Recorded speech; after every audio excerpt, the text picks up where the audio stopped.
first thing to go wasn't the hope, it was the sound. The world had bleached itself into a blinding, silent furnace. The only noise left was the frantic, paper-thin rasp of my own breath and the tearing of fine Boston silk against thorny scrub. I was Lara Vance, daughter of a shipping magnate, and I was supposed to be planning a wedding. Instead, the South Dakota Badlands were planning my funeral. I ran from a monster in a tailored suit, only to find myself at the mercy of the land itself. And when I finally fell, when the world dissolved into blackness, I was found by a man whose silence was louder than any scream. He was a ghost, a warrior, and my only salvation. But I never knew that the man who would save my life would also be the one to shatter it. The lie tasted like dust and desperation. It had been clinging to the back of my throat for the 3 days since I'd fled the stagecoach. The official story, the one my fiancé, Silas Blackwood, would be peddling in the saloons and telegraph offices from Deadwood to Cheyenne, was one of tragic misadventure. A sudden lurch, a broken axle, a spirited young woman thrown clear into the unforgiving wilderness. They would paint it as an accident. A search would be mounted, with Silas, ever the hero, leading the charge, his face a perfect mask of feigned grief. But I knew the truth. Silas Blackwood was not a man who tolerated accidents. He engineered outcomes. He had purchased my father's debt, and with it, he had purchased me. Our engagement was a transaction, a merger of his vast cattle empire with my family's East Coast name. In his eyes, I was not a bride-to-be. I was a prize mare, a beautiful, well-bred asset to be displayed and controlled. The look in his eyes when I once contradicted him in front of his associates wasn't anger. It was the cold, calculating fury of a master whose property had just spoken out of turn. That was the moment I knew I had to run. My escape was a frantic, clumsy affair. I'd used the money I'd sewn into the hem of my traveling dress to bribe the stagecoach driver, a man named Henderson with whiskey-soaked veins and shifty eyes. For $50, he agreed to fake the breakdown 10 miles outside of Redemption Gulch and look the other way for a full hour. It was all the time I had. I scrambled from the coach, not with the survivor's grace, but with the panicked scrabbling of a cornered mouse, my fine leather boots ill-suited for anything but polished floors and carriage steps. I ran east toward the rising sun, believing it was a symbol of a new dawn. I was a fool. A Boston-educated woman who could quote Shakespeare and debate philosophy was utterly, hopelessly inept in a world that measured a person's worth by their ability to find water and read the sun. The Badlands didn't care for poetry. The sun was not a symbol. It was a hammer, beating down relentlessly. By the second day, my water was gone. My lips cracked, my tongue swelled, and the elegant blue silk of my dress was a tattered, dirt-caked remnant of another life. The landscape was a cruel artist, painting horizons that never got closer, mesas that shimmered like mirages of salvation. The silence was the worst part. It wasn't empty. It was full, pressing in on me, amplifying the sound of my own blood pounding in my ears. Every rustle of a sage rat, every circling vulture overhead was a harbinger of my demise. On the third day, the world began to fray at the edges. I saw Silas's face in the rock formations, his thin, cruel smile etched into the canyon walls. I heard my father's voice on the wind, not calling for me, but counting the silver coins Silas had paid him. I stumbled over my own feet, my ankles swollen, my resolve evaporating under the relentless heat. I found a sliver of shade beneath a pockmarked rock outcropping. It wasn't relief. It was a place to surrender. I sank to the ground, the sharp gravel tearing at what was left of my dress. The scream I'd been holding back for days finally died in my throat, a dry, pathetic little squeak. My vision blurred, the brilliant blue sky turning a dark, swimming violet. This is it, I thought with a strange sense of calm. This is the end of Lara Vance. My last coherent thought was not of my family or the life I'd lost, but of the profound humbling irony of it all. I had fled a gilded cage, only to die in an endless open grave. Then the violet turned to black. He had been watching the hawk for an hour, its effortless circles a familiar ballet in the vast, indifferent sky. He sat motionless on a high ridge, a position that offered a commanding view of the baked canyons and cracked earth below. To any observer, he would have been invisible, just another ripple in the heat shimmer, his buckskin blending perfectly with the dun-colored rock. His name was Tashunka Luda, Red Hawk, red. But the few white men who had ever seen him and lived to speak of it knew him only as a phantom, a whisper of the Sioux who refused to be broken. His silence was not a choice made that morning. It was a vow carved into his soul 5 winters ago. It was the day the blue-coat soldiers, led by a man with a yellow mustache and merciless eyes, had come to their winter camp on the banks of the Cheyenne River. They had come not for a parley, but for an extermination. He had been away on a hunt, and he returned to a scene of smoldering lodges and a silence far more profound and terrible than his own. He found his wife, Winyan Wanzer, and his young son, Hoxila, lying near the fire pit, their journey to the spirit world a violent, unjust one. On that day, as he performed the rites alone, he vowed he would not speak the tongue of his people again until he had honored their memory, nor would he ever utter a word in the language of their murderers. His silence was his mourning, his armor, and his oath. He existed now as a man between worlds. He was a ghost of a life that was gone, a solitary guardian of lands that were being carved up and sold off by men with paper maps and greedy hearts. He hunted, he survived, and he remembered. The hawk suddenly broke its pattern, dipping a wing and letting out a sharp cry. It was not a cry of predation, but of curiosity. Red Hawk's eyes, trained to see the slightest incongruity in the landscape, followed the bird's gaze.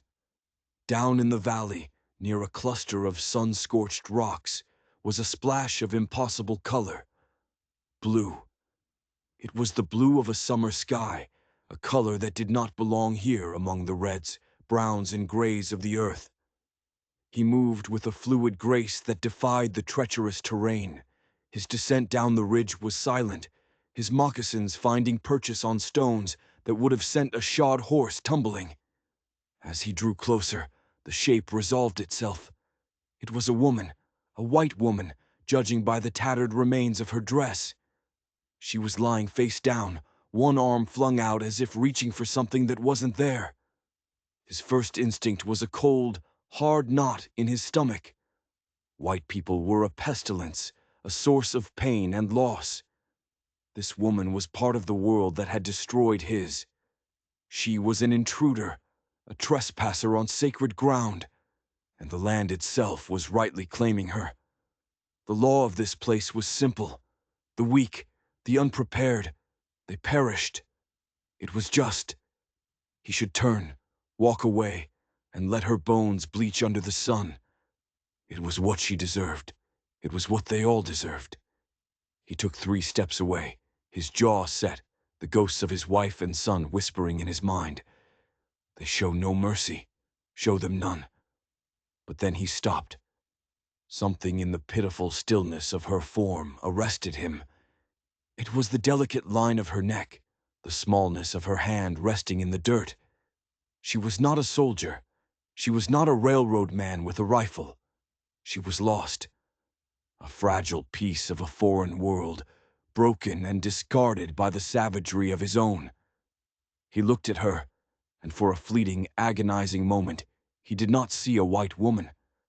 He saw the vulnerability of all living things, the same vulnerability he had seen in the eyes of a wounded doe, the same helplessness he had felt when he held his son's small, still body. A war raged within him, silent and violent.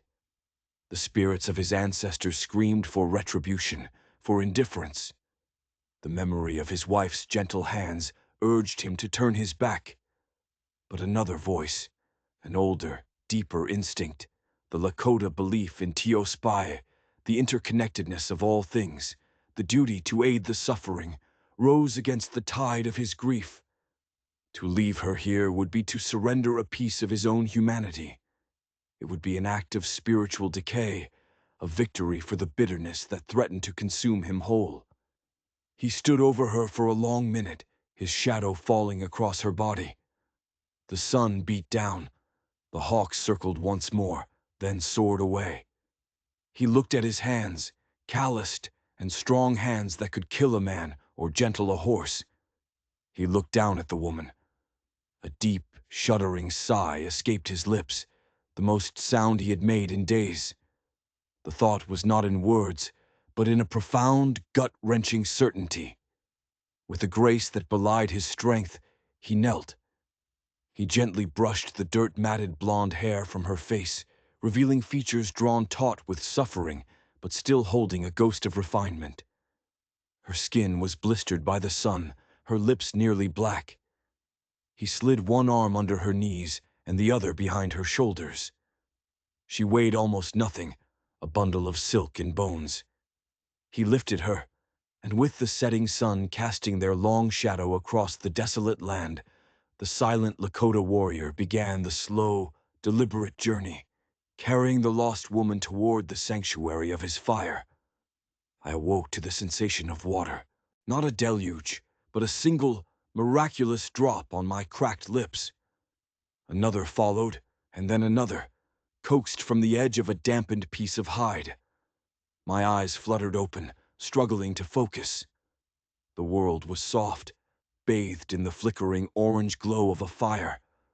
I was not in the glaring hell of the daytime Badlands, but a place of gentle shadows. Panic, cold and sharp, lanced through me. I tried to sit up, a gasp escaping my raw throat, but a wave of dizziness pushed me back down. I was lying on a soft buffalo robe, my head propped on a bundle of what felt like furs. My ruined dress had been covered by a warm wool blanket. And then I saw him. He sat on the other side of the small, smokeless fire, his back straight, his posture one of patient stillness. He was a native, a Lakota Sioux from the look of his buckskins and the single hawk feather tied in his long black hair. His face was a mask of hard angles and sorrow, his features sharp and noble, his eyes fixed on the flames. He seemed carved from the very rock of the canyons around us, a man who was part of the land, not just a visitor upon it. My heart hammered against my ribs. Everything I had ever been told about these men, the savages of the plains, screamed at me to be afraid. Tales of brutality, of scalping, of unspeakable violence flooded my mind. Was this a rescue or a capture? Had I merely traded one form of death for another, slower and more terrifying? He must have sensed my stare, because he lifted his head. His eyes met mine across the fire. They were not the wild, hate-filled eyes of the men in the penny dreadful stories. They were dark, deep-set, and filled with a profound ancient weariness. There was no malice in them, but there was no warmth either. There was only a quiet, assessing distance. I pushed myself up on one elbow, my voice a painful croak. Who are you? Where am I?" He did not answer. He simply held my gaze for a moment longer, then turned his attention to a small pot simmering over the fire. Using a piece of wood, he nudged it closer to the flames. The aroma of simmering broth, rich with herbs and meat, reached me, and my stomach contracted with a pang of hunger so fierce it made me gasp. He ladled some of a thin, clear broth into a small wooden bowl, and rising, walked around the fire toward me. He moved with a silent, deliberate grace that was almost unnerving. Every instinct told me to recoil, to scramble away, but I was too weak. My body was a traitor, refusing to obey the frantic commands of my mind. He knelt beside me, not too close, and extended the bowl. I stared at him, my eyes wide with a mixture of terror and desperate need. He did not speak, did not gesture impatiently. He simply held the bowl, his expression unreadable. Finally, my gnawing hunger won out over my fear. My hand trembled as I reached for it, my fingers brushing his. His skin was warm and calloused. I took the bowl and drank the hot, savory liquid, a balm to my ravaged throat and a fire in my empty belly. It was the most delicious thing I had ever tasted. This became our pattern for the next 2 days. He was my silent, enigmatic caretaker. He never spoke a single word, not one. His silence was not empty or awkward. It was a physical presence, a wall I could not penetrate. Yet his actions spoke a language of their own. He would leave for hours at a time, returning with a rabbit or a grouse, which he would prepare with practiced efficiency. He showed me how to find a particular root that, when chewed, soothed my scorched throat. He treated my sunburn with a poultice of crushed leaves that smelled of mint and damp earth. He cleaned and stitched the largest tear in my dress with a bone needle and thread made of sinew, his large hands surprisingly deft. He was a paradox.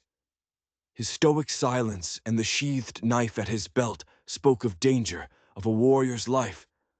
But his care for me was gentle, almost tender. There was a moment on the second evening when a fit of coughing seized me, a dry, racking spasm that left me breathless. He was by my side in an instant, holding a water skin to my lips, one hand resting lightly on my back to steady me. The touch was impersonal, functional, yet it sent a strange jolt through me.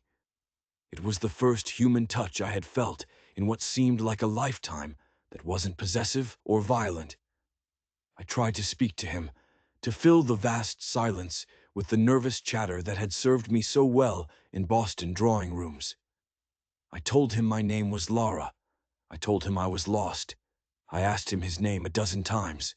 He would simply look at me, his dark eyes holding mine for a moment, and then return to his task, whether it was sharpening his knife or staring into the endless night sky.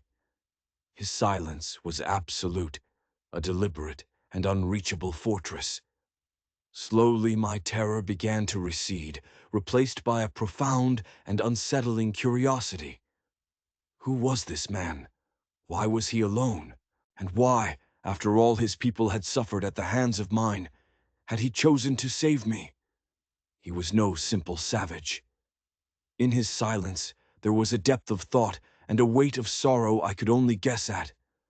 A bond began to form between us, woven not from words, but from shared cups of broth, from the crackle of the nightly fire, from the simple, profound act of him keeping me alive in a land that wanted me dead. It was the strangest, most fragile trust I had ever known, a quiet understanding that passed between two people who had no language in common but the universal one of survival. 200 miles west, in the muddy, raucous streets of Deadwood, the air was thick with the stench of cheap whiskey, sweat, and greed. Here, power was not measured in bloodlines or eloquent speech, but in gold dust and the number of guns a man could command. And by that measure, Silas Blackwood was a king.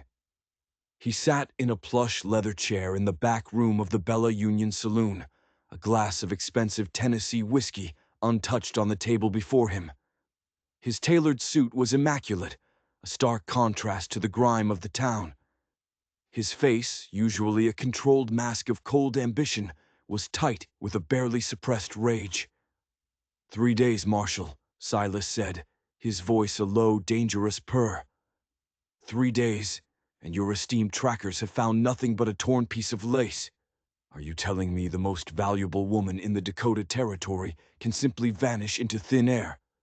Marshal Thompson, a weary man with a drooping mustache and a healthy fear of Silas Blackwood, shifted his weight. "It's the Badlands, Mr. Blackwood. It's not like Boston Common. A person can get turned around, fall in a ravine. It's wild country." "Do not speak to me of wild country, Marshal," Silas snapped, his knuckles white as he gripped the arm of the chair. I own half of this wild country. Lara is out there. My Lara. She is delicate, unsuited for this coarseness." He said the word delicate as if describing a porcelain vase, an object of immense value and fragility. He didn't believe for a second it was an accident. The bribed stagecoach driver, Henderson, had been found 2 days later in an alley behind a brothel, his throat slit and his pockets empty. A common robbery, the marshal had declared. Silas knew better. It was a loose end, and someone had tied it up for him. But Lara's flight was an intolerable act of defiance. It was a public humiliation. His property had run off. It was an insult that had to be answered, and the answer had to be brutal and absolute. "Your men are fools," Silas declared, standing up and pacing the small room. "They are looking for a lost lamb. I need a wolf to catch a wolf, or in this case, a fox." He stopped and turned to the third man in the room, who had been silent until now, leaning against the wall by the door. The man was the antithesis of Silas Blackwood. He was tall and rangy, dressed in worn buckskins and smelling of pine smoke and trail dust. His face was a roadmap of hard living, his eyes a pale, chilling blue that seemed to see right through a man. This was Jedediah "Jed" Stone, the most feared and respected tracker west of the Mississippi. It was said Jed could track a shadow across solid rock and hear a leaf fall in the next county. "Mr. Stone," Silas said, his tone shifting from anger to business, "the marshal's men have failed me. I am now commissioning you directly. $500 to find her." Jed pushed himself off the wall, his movements slow and deliberate. He didn't look impressed. "And what do you want done when I find her, Mr. Blackwood?" "You are to bring her back."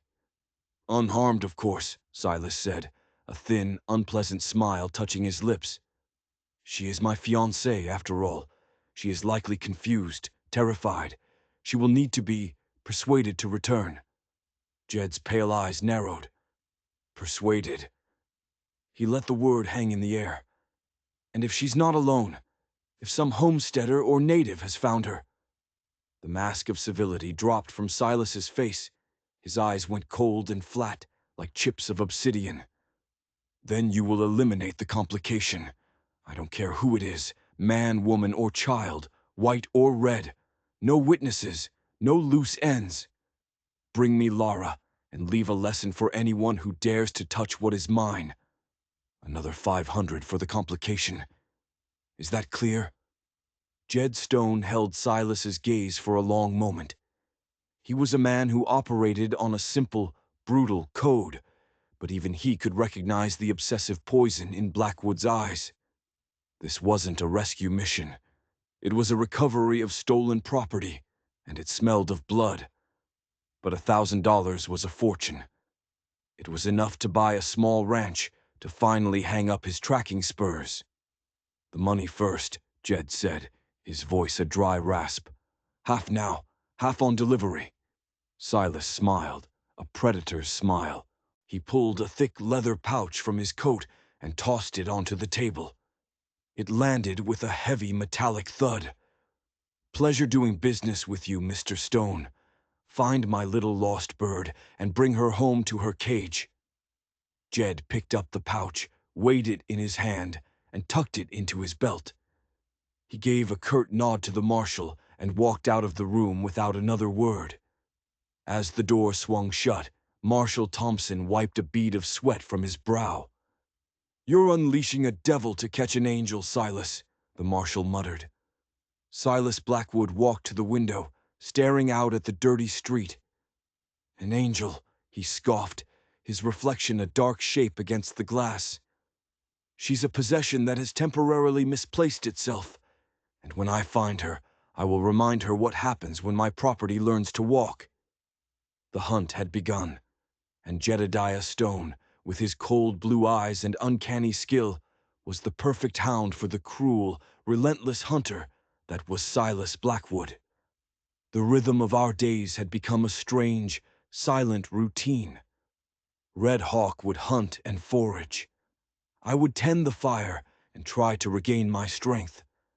My body was healing, the blisters on my feet giving way to calluses, my skin browning under the sun. I was learning to read the subtle signs of his moods. A tightening of his jaw meant frustration after a poor hunt. A slight softening of his eyes as he watched the sunset meant a moment of peace. One morning, he rose before the sun, his movements more urgent than usual. He packed a small bundle, strips of dried meat, a water skin, his knife. He then looked at me and gestured to my feet, then pointed southeast. It was clear we were moving. The why was unspoken, but I felt a prickle of unease. He had seen something, or sensed something, that told him this temporary sanctuary was no longer safe. Our journey was slow. He adjusted his long, loping pace to my much shorter, still recovering one. He showed me how to walk on the balls of my feet, to make less noise, how to choose a path that left the least sign. He was teaching me, I realized, not just to travel, but to disappear. On the second day of our trek, we entered a narrow, winding canyon. The high rock walls provided shade from the relentless sun, and the air was still and cool. The canyon floor was sandy, and as we walked, I noticed something odd. There were dark circular patches on the ground, the unmistakable sign of old campfires. And then I saw it, a piece of rusted metal, the hoop from a small barrel. A little further on, a fragment of blue and white pottery, clearly of settler design. This had been a camp. But something was wrong. The silence here was different. It wasn't the living silence of the open plains. It was the dead, heavy silence of a graveyard.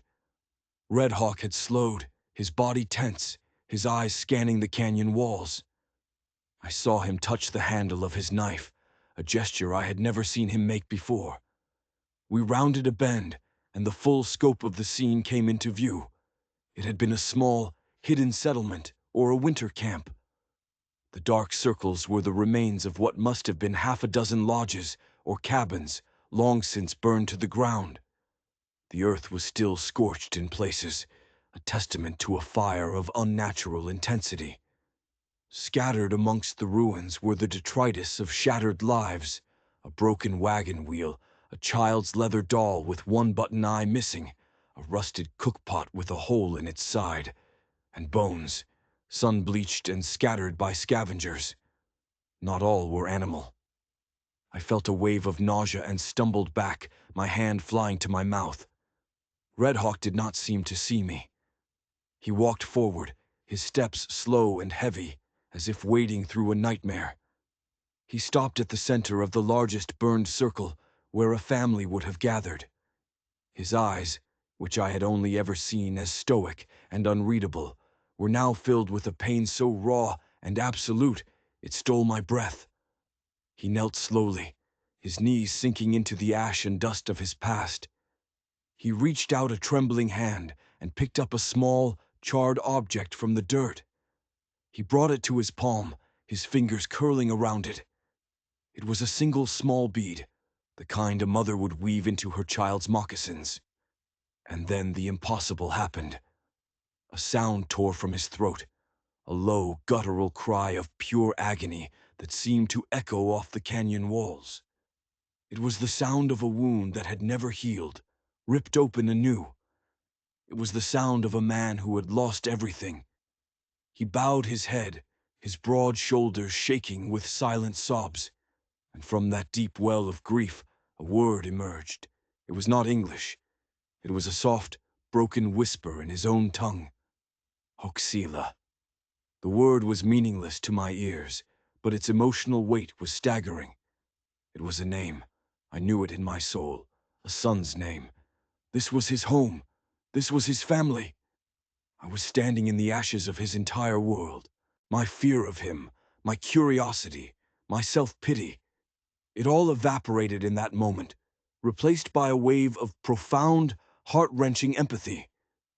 I saw him then, not as a savage, not as a silent warrior, but as a man, a husband and a father, drowning in a sea of loss.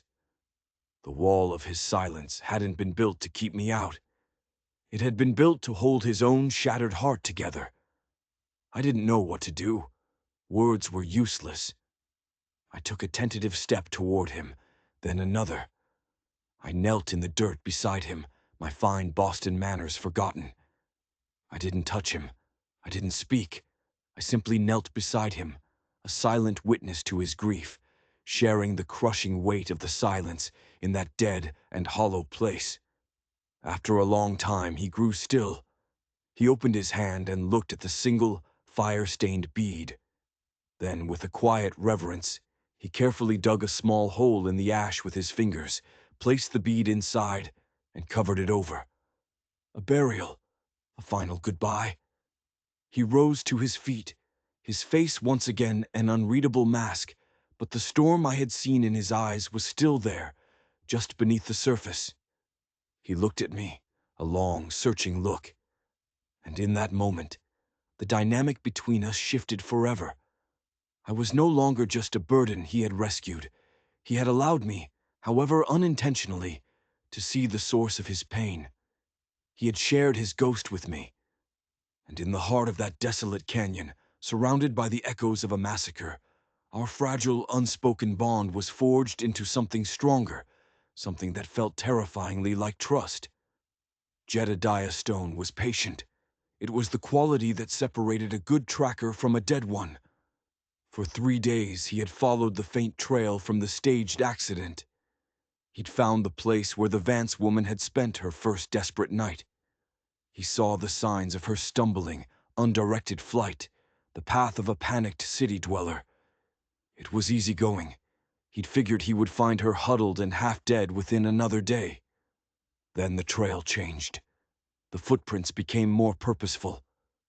They were joined by a second set. Moccasins. The stride was long, confident, and light. A native. The woman's own prints became less erratic, falling into a steadier rhythm behind the first. She wasn't a prisoner being dragged. She was a student being led. Jed crouched, examining a track in a patch of hardened mud near a dried-up creek bed. The moccasin print was clean, deep at the ball of the foot. Lakota, most likely. The man knew his business. He was using rocky ground where he could, sticking to shadows, making Jed work for every single clue. This was no longer a simple recovery. This was a hunt, a contest between two masters of the same silent craft. A grim smile touched Jed's lips. He respected the challenge. He found their camp by the rock outcropping 2 days later. The fire pit was cold, the ashes scattered in a way that looked natural to an untrained eye. But Jed saw the faint impression in the dirt where someone had lain, the scuff marks where they had packed and moved on. He also found a single fine blonde hair snagged on a piece of sagebrush. Blackwood's woman. He was on the right trail. Jed didn't need to see his quarry to know him. The signs spoke for themselves. The way the native chose his path, the leanness of his camps, the utter lack of wasted effort. It bespoke a man living alone, a man shaped by hardship. Jed had heard whispers in the trading posts and army forts of a Sioux ghost, a warrior who still roamed the Badlands long after his people had been forced onto the reservation. They said he was a survivor of the Blue Creek Massacre 5 years back. A man who had lost everything. As Jed tracked them, a strange sense of unease began to settle in his gut. This wasn't the picture Blackwood had painted.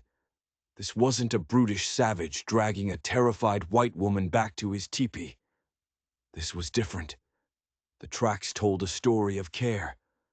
The pace was slow, accommodating the woman. The campsites were chosen for shelter, not just concealment. He had found a place where the native had dug for sego lily roots, a food source, but had only taken a few, leaving the rest of the plant to grow. That was not the act of a thoughtless brute. The pursuit led him toward the winding network of canyons to the southeast. The tracking became harder here, the rock floor holding few prints. Jed had to rely on subtler signs: a freshly broken twig, a dislodged pebble, the faintest whiff of wood smoke on the evening breeze. One late afternoon, he was moving slowly along a high ridge overlooking a deep canyon when he saw them. They were more than a mile distant, two small figures moving through the shadows below. The man was in the lead, the woman following closely behind. Even from this distance, Jed could see there was no fear in her posture. She moved with a weariness, yes, but also with a kind of determination he hadn't expected. He lifted his spyglass, resting it on a rock to steady his hand. He focused on the figures. The man was tall and lean, moving with the coiled energy of a panther. The woman, Blackwood's prize, looked nothing like the delicate flower he'd been described. She was thin and sunburnt, her fine dress a wreck, but she was keeping pace. As he watched, she stumbled. The Lakota man stopped instantly, turning and offering her a hand without hesitation. She took it, and he helped her over a patch of rough ground. Jed lowered the spyglass, a frown creasing his weathered face. It was a simple, human gesture, an act of kindness. It didn't fit with the $1,000 bounty in his saddlebag or the cold-blooded instructions that came with it. Eliminate the complication. The complication was a man helping a woman he had likely saved from certain death. He lay on the ridge for an hour, watching them make camp in the canyon below. He could have ended it right then. A single shot from his sharps rifle. It was an easy distance for him. The complication would be eliminated, and the woman would be terrified and easy to handle. It was the job. It was the $1,000. It was the ranch he dreamed of. But he didn't take the shot. Something held him back. It was the quiet dignity of the scene below. The man tending the fire, the woman washing her face in a small pool of collected rainwater. They shared a piece of cooked meat, eating in a comfortable silence. It was a scene of quiet companionship, not of a captor and his captive. Jedediah Stone was a hard man, and he had done hard things for money. He'd hunted men for bounties before, but they had always been outlaws, killers themselves. This was different. The man below was guilty of nothing more than saving a life. And the woman, she didn't look like she wanted to be rescued. She looked like she had finally found a place where she wasn't some rich man's property. He lowered his rifle, the cold metal feeling alien in his hands. A conflict was stirring in him, a quiet rebellion against the cold calculus of Blackwood's gold. For the first time in a long time, Jedediah Stone was not sure what he was going to do. He would continue to follow, to close the distance. But the question of what he would do when he found them was no longer a simple matter of business. The hunter was beginning to doubt the hunt. The feeling of being watched was no longer a suspicion. It was a certainty, a cold pressure on the back of my neck. For days, Red Hawk had felt it too. I saw it in the unnatural stillness of the birds, in the way a deer would bolt for no apparent reason. He knew they were being tracked. His movements became more urgent, his jaw set in a grim line. He pushed our pace, not toward open country where we could run, but deeper into a maze of towering stone monoliths and narrow, twisting passages. It was a place the Lakota called Paha Sapa Owayawa, the place of whispering spirits. I understood his strategy as we made our final camp. We were in a small, sheltered alcove carved into the side of a massive sandstone pillar, accessible only by a single narrow trail. Below us, the canyon floor spread out like a map. From here, no one could approach unseen. The place itself felt ancient and alive. The wind funneling through the rock formations created a low, mournful hum, like voices from a forgotten time. It was a defensible position, a place where a lone warrior could fight like 10, and a fitting stage for whatever was to come. The sun began its slow, majestic descent, setting the sky ablaze in fiery strokes of orange, violet, and blood red. The profound beauty of the sunset was a cruel contrast to the tension that crackled in the air, making my heart hammer against my ribs. Red Hawk had not left my side since midday. He sat cross-legged, watching the trail below, the longbow he had strung that afternoon resting across his knees. He had laid out 4 arrows beside him, their flint heads gleaming in the fading light. His preparation was a silent, focused ritual, and it spoke more of the coming danger than any words could. I looked at my own hands. They were scraped and calloused, my nails broken and filled with dirt. They were no longer the hands of Lara Vance, the debutante. They were the hands of a survivor. My fear was a cold, hard knot in my stomach, but it was tangled with a strange, fierce resolve. I thought of Silas, of his cold smile, and the smothering weight of his ownership. Then I looked at the silent man beside me, the warrior who had tended my wounds, fed me, and shared his profound grief with me without a single word. I would not be a prize to be reclaimed. I would not go back to that gilded cage. I picked up a heavy, smooth rock, its weight a comforting anchor in my palm. It was a pathetic weapon, but it was mine. The sound, when it came, was sharp and unnatural in the sacred quiet, the metallic clink of a horseshoe on stone. It was a careless sound, an arrogant sound, the sound of a man who believed the hunt was already over. 2 riders emerged from the shadows at the mouth of the pass. The man in front was instantly recognizable. Silas Blackwood. Even covered in trail dust, his expensive city clothes and polished boots were an insult to the landscape. He sat his powerful black stallion with an air of absolute, unshakable authority. Behind him, on a wiry Mustang, was a man I didn't know, but I knew who he must be. He was rangy and weathered, with cold blue eyes that swept over our position, assessing every shadow, every advantage. This was the tracker, Jedediah Stone. Silas saw us.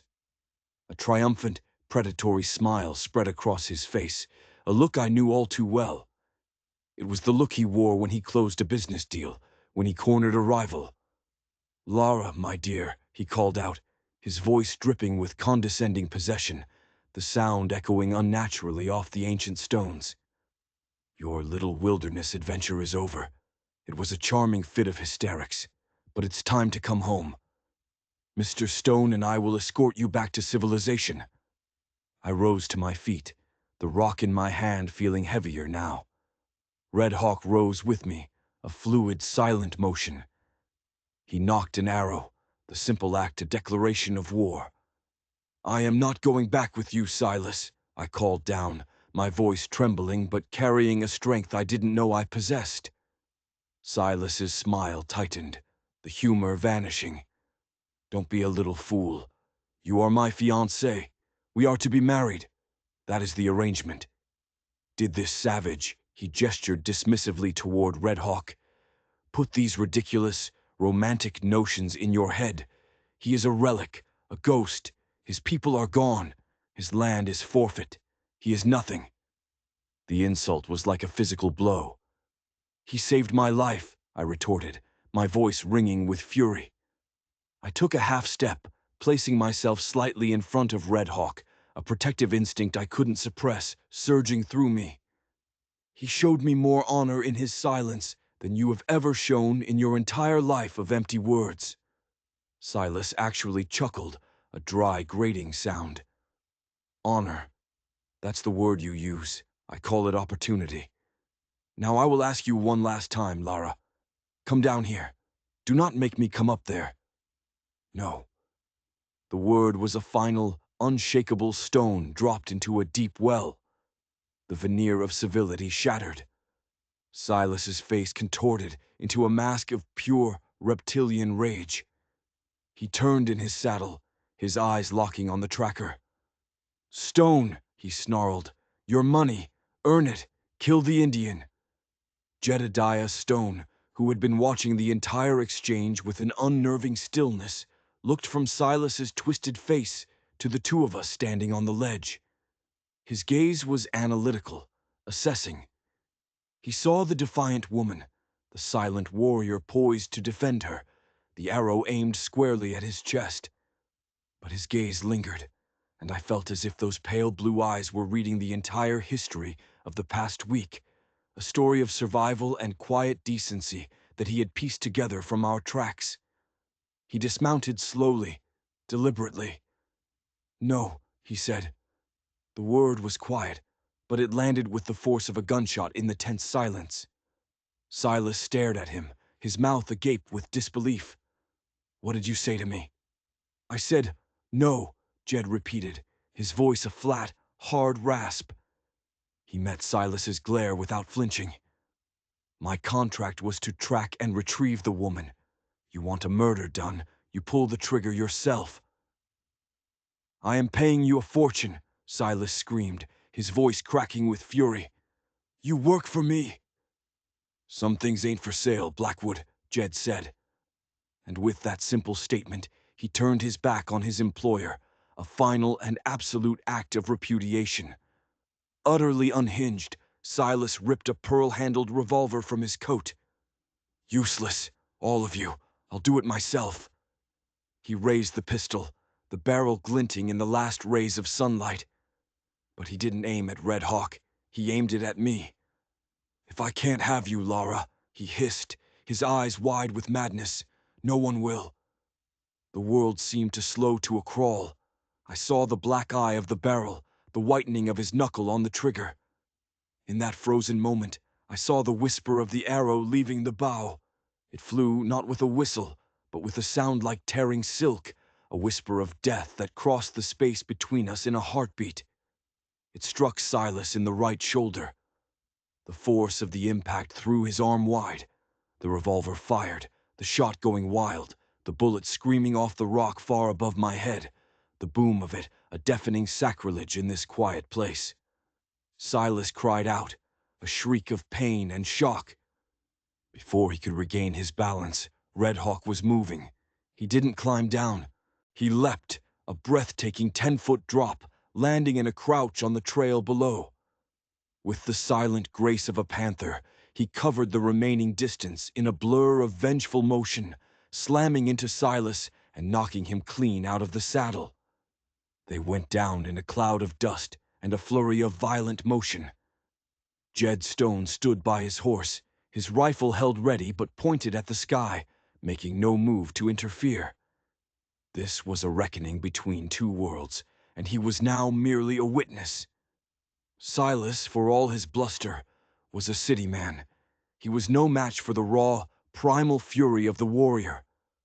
Red Hawk fought with the pent-up grief and rage of 5 years of loss. Every blow was for his murdered wife, for his lost son, for a way of life that had been stolen and burned. He disarmed Silas, sending the fancy pistol skittering across the rocks, and pinned him to the ground. Red Hawk's knife, the one I had seen him use to skin rabbits and carve tools, flashed in the last light of dusk. He pressed the razor-sharp point against the soft flesh of Silas's throat. Silas Blackwood, the cattle baron, the king of Deadwood, the man who owned everything and everyone, was reduced to a sputtering, terrified animal, whimpering for his life in the dirt. Red Hawk held the blade steady, his entire body trembling with the effort of restraint. His chest heaved, and his eyes, visible over Silas's shoulder, blazed with a fire that could have consumed the world. I saw the battle raging within him, the righteous need for vengeance warring with the profound honor that had led him to save me. To kill this pathetic, loathsome man would be justice, but it would also be an echo of the very violence that had destroyed his own peace. I watched, my breath caught in my throat, as a great, shuddering sigh racked his body. The inferno in his eyes banked, receding into a smoldering ember of sorrow. He had looked into the abyss of his own hatred and chosen to step back. With a final guttural exhalation, he pulled the knife away and rose to his feet, leaving Silas gasping and trembling on the ground. He had won not just the fight, but the war within his own soul. Jed Stone walked over to the whimpering Silas and kicked the revolver further away. "Get on your horse, Blackwood," Jed said, his voice laced with a cold, bottomless contempt. "Your kind poisons everything it touches. Ride out of here and don't ever come back. If I ever see you in these lands again, I promise you I'll finish what he started." Clutching his bleeding shoulder, Silas scrambled onto his horse and galloped away like a coward, his dark shape swallowed by the gathering night. Jed looked up at us. He gave a small, almost imperceptible nod to Red Hawk, a gesture of profound respect from one warrior to another. Then his pale eyes met mine. "Ma'am," he said, "the world already thinks you're dead. Might be best for everyone if you keep it that way." Without another word, he mounted his own horse and rode off into the darkness, leaving us alone in the sudden, ringing silence of the canyon, the whispers of the spirits their only witness. The ordeal was over. I was free. I looked at Red Hawk as he climbed back to the alcove, at the man whose silence I now understood better than any spoken language. The sun had finally set, and in the deep twilight, a new, uncertain dawn was breaking, just for us. In the end, I never went back. How could I? The world of Silas Blackwood, of transactions and gilded cages, was more desolate than the Badlands had ever been. My name, Lara Vance, faded into rumor, a ghost story told in dusty saloons. I found a new name, a new life under the vast open skies, with a silent man who spoke a language of honor, survival, and quiet strength. Our story wasn't one of grand romance, but of something deeper, forged in fire and silence. It was a story of two broken people from different worlds, finding a way to make a new one together in the heart of a land that was as wild, dangerous, and beautiful as the path we chose. If this story of survival, honor, and the untamed heart of the West moved you, please take a moment to hit that like button. Share it with someone who loves a story that goes beyond the simple tales of heroes and villains.